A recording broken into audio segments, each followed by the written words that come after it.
को 12:30 1 बजे तक show. Hello and good afternoon. You're watching 12, our 12 at 12 show, like our 5 at 5.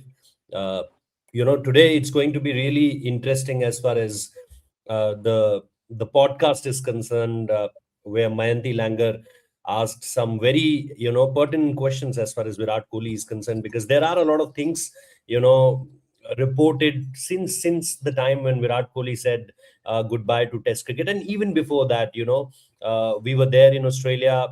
We three of us, Devashish Da, Shubhanda, and me, and there were a lot of reports we did there in Australia. After that, also the Test retirement, we did a lot of things around what happened, what was the communication, and when it comes from the from Virat Kohli itself, it gives you an idea that what exactly happened. So I'll start with you, Shubhanda. You know, are you a little surprised with the way things have gone in last 24 hours, or do you think that no, there's nothing to be at all? There's nothing new as far as what we reported. I think at that point of time also that even BCCI said to him that you have to rethink over it.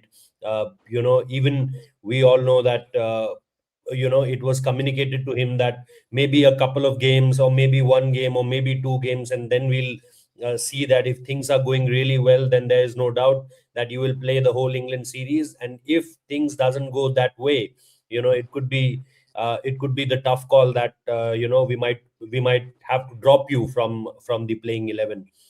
Is there anything apart from this you are taking out from this very interview? Because Virat Kohli categorically said that either be honest with me or just keep quiet. This is a very hard lines coming from Virat Kohli, and when we all know that he has to play in the same setup as far as the ODI fixtures are concerned, the same people will be there, as far as the chairman selector is concerned, and then what the chairman selector, I think, said in one of his press conference that they are non-committal.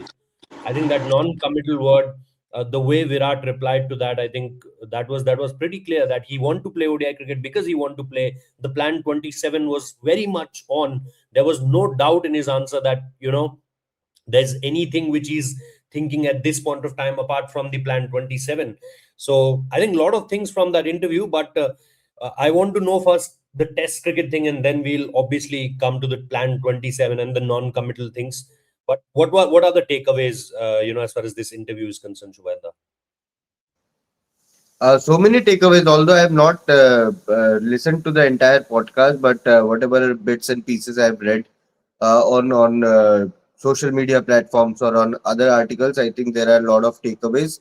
Am I surprised? Yes, I am a bit surprised. I have not seen an active cricketer come out like this and talk about being sidelined possibly from the dressing room.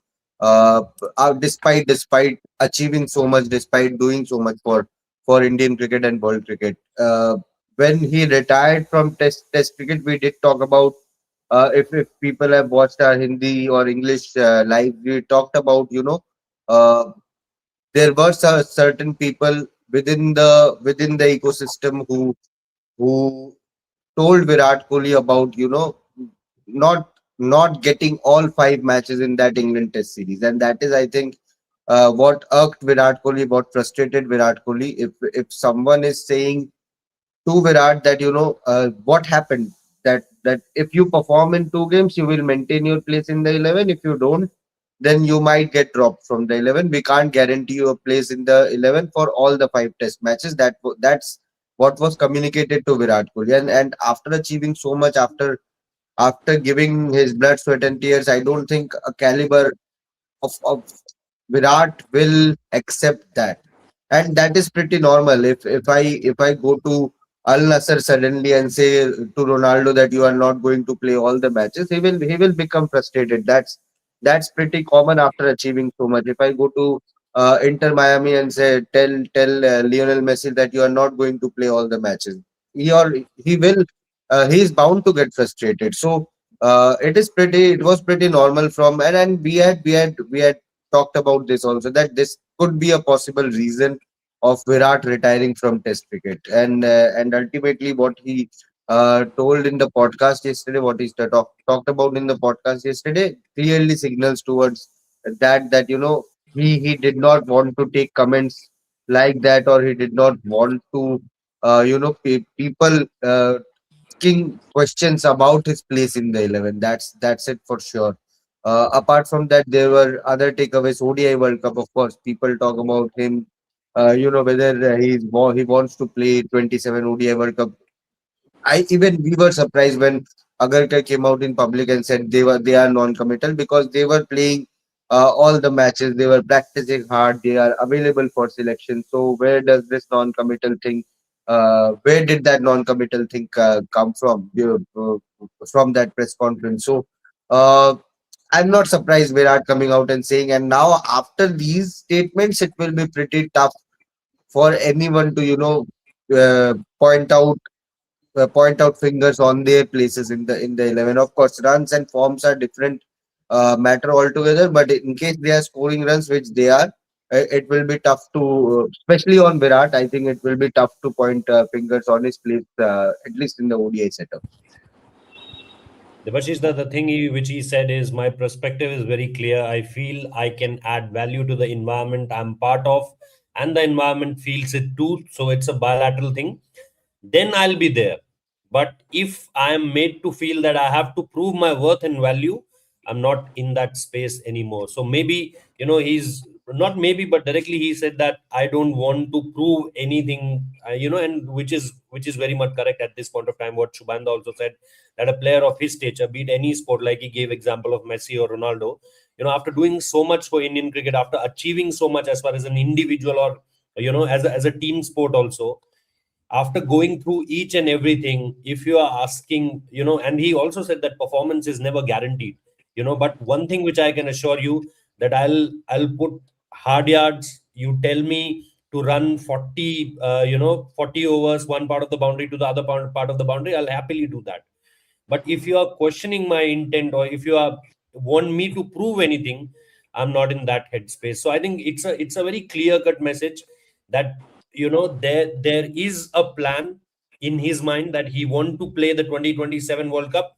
But Devashish, I think the similar thing what happened in Australia, and you were there, if those kind of things will be there as far as the ahead journey is concerned, I don't think that again he has the 20 plan 27 in his mind. But if you try to provoke him, if you try to put doubts on his minds, if you try to again question his intention, I don't think that it will be what Virat Kohli can may means try to discuss or try to prove his worth to this team. So again, it's a very fine line when you are saying that yes, I'm all set to go for the plan 27. But I think now it's something you have to return to the same setup again, and there are the same people who you played the test cricket with, who you played the T20 cricket with. Yes, the T20 World Cup with a different kind of coaching setup, but other than that, all of the people are same there. Rohit, obviously you have almost summed it up very nicely. But for me, the biggest takeaway has to be Virat means very much making it clear that his intentions are very much playing that 2027 World Cup is. Means that Yes. is what the entire highlight of this podcast is. Means obviously his Yeah. intention, and that will put an end to all the chatter, all the outside noises. People may speak X, Y, Z, whoever, former cricketers, selectors, coaches, everyone can say anything, but Virat Kohli himself coming out and making it clear that means that is the reason he has been playing. He has come to play. He did say in the podcast that he has enjoyed playing in that Vijay Hazare Trophy. Means he felt it like a child. He felt like a Yeah. child playing that Vijay Hazare Yes. Trophy matches. And the best part is he's enjoying, and that's the reason he has come all the way from his home in London and coming here and playing and toiling it hard in the middle, and that is what you want. Means obviously he's enjoying and he's relishing, uh, and and clearly at this stage of his career, he what he has achieved, which others can't, even they cannot come close to him. What he has achieved, almost 15,000 runs, at a staggering average of 58, and strike rate of almost 94. So what more can you ask for? So I think, and that absolutely clear when it comes to Virat Kohli when he says that trust and value should be two-sided. It cannot be that only from my end. It also has to be Yeah. from the team management side, and that is what you win, what you want in a good environment, and someone who has achieved so much. And that is, I think, he deserves. Virat Kohli deserves. Rohit. Vaibhav, I think he has give a clear message also. As far as if you break it down to the statement to the two parts, either be honest with me or just keep quiet.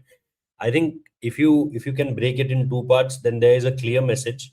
What happened, in Border Gavaskar Trophy in Australia, that one part of the interview where he's saying that, you know, a week ago you said that you what you are doing is really well, and that we can totally come up with with the pictures in our mind what he's done in the Perth Test. Scoring 100, that was a very tricky wicket as far as the first innings is concerned. KL Rahul did really well in that particular one. And after that, and then obviously the Nitish Kumar Reddy heroics in first innings I'm talking about. And then when the wicket was a little better, then you have a opening partnership of Yashasvi Jaiswal and KL Rahul, and then obviously the Virat Kohli 100. So till that time, everything is fine. But suddenly, what had happened after the Adelaide and to maybe take it over to the Brisbane game, I think things have started to fall down as far as Virat Kohli is concerned. And then he said that a week ago everything is fine, and then everything is result oriented. If a player is fine a week ago, then suddenly your judgment is completely changing over him because of the results. So I think if you break it down in two parts, I think he's clearly stating to that, the obviously the Border Gavaskar Trophy, and now he is saying that for the larger picture, if you want me for the 2027, then either you trust on my process, because you can't question Virat Kohli's intention or his discipline or his hard work. There's nothing to doubt over it. Performance, no one can guarantee. The only second thing is, if you are trusting my process, then trust in my process. Otherwise, don't say that you were good there and now you are not good. I think it's very clear as far as Plan 27 is concerned. I think with Virat Kohli, it's more about respect than anything else. He Yeah, has as he has achieved a lot in his career. It has been an illustrious career, legendary career.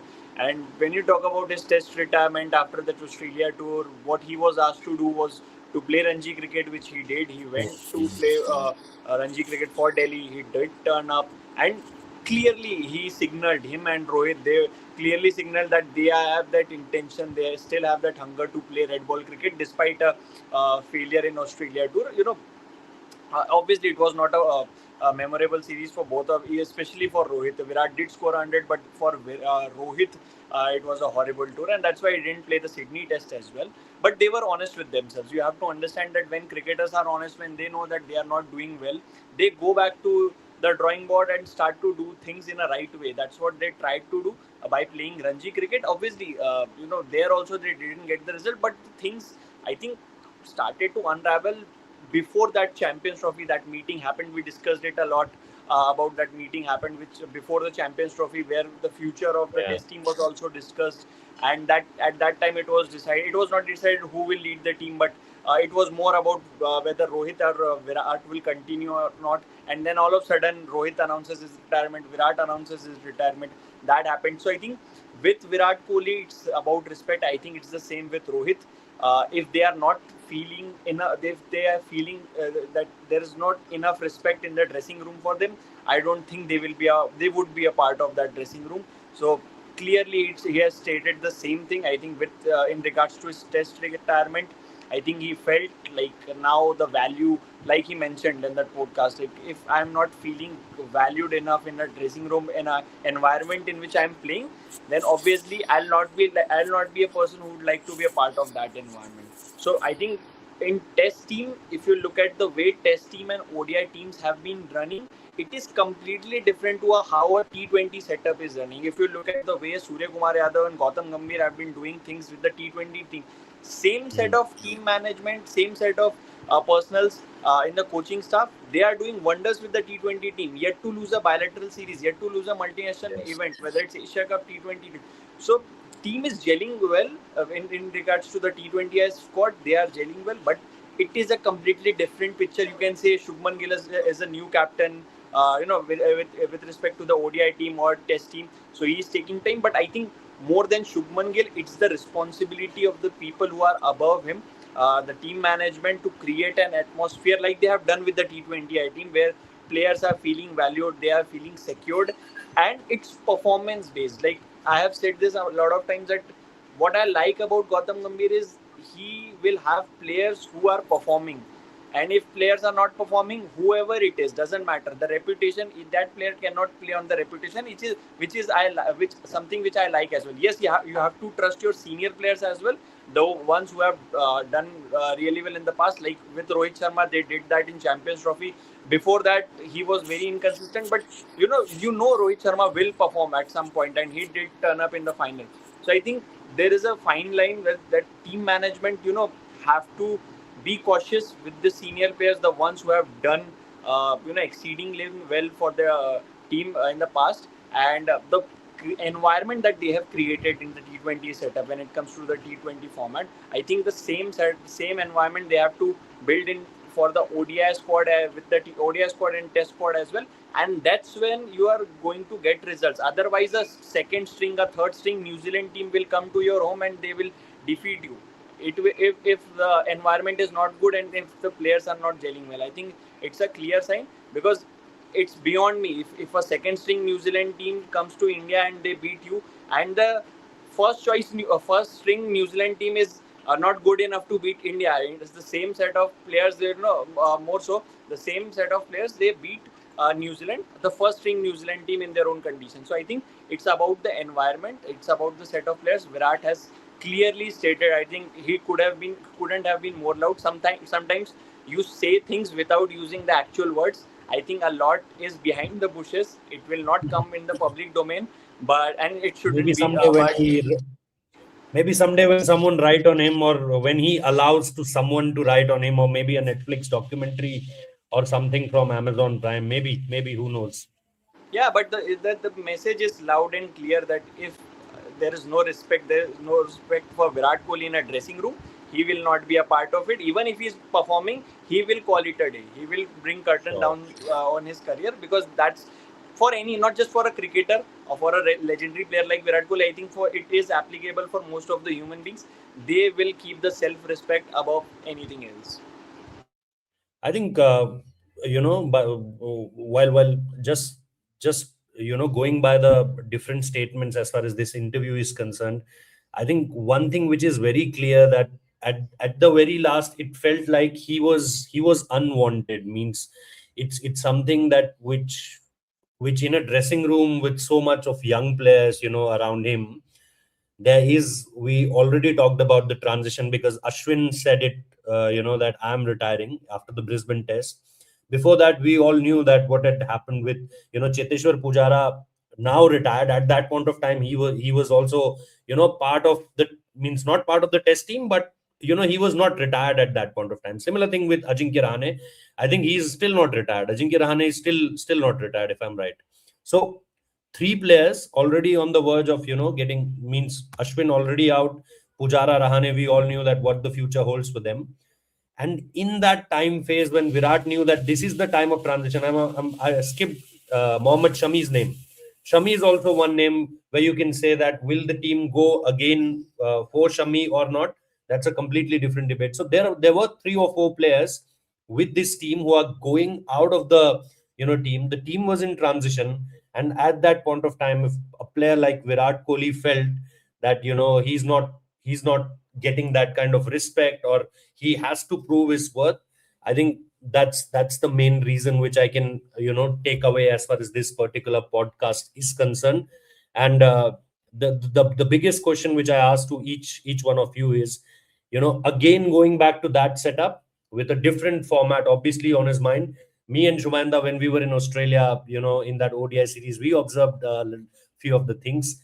We said it on air also. And there are means little bit of these different ways, by play you can see a player and you can say that this particular player with that particular coach or with that particular player is at this point of time not looking well, or the relation is not looking really good at this point of time. So I really don't know what future holds as far as Virat Kohli team India is concerned. I know that he said in the interview that 27 is very much on, but I think we have to wait and watch. It's a game of patience. It's a game where we all believe that Virat won't go anywhere after the Border Gavaskar Trophy. Listening to Nunnu Baji on that Star Sports interview, that was very evident and very much clear that he will go to the England, that England Lions series. And I planned my trip on that basis, that Virat Kohli is going there, so I have to go early. But then we all know what happened. On 12th of this month only, he said, last year, he said that he don't want to play Test cricket anymore. So I can't, even this after this podcast, even I can't guarantee anything as far as the Plan 27 is concerned. Let's wait, let's watch, and let's see what as far as this Indian team plans and how they go ahead. Thank you so much for watching this. This was all about Virat Kohli and the podcast with Mayanti Langar in RCB. Thank you so much.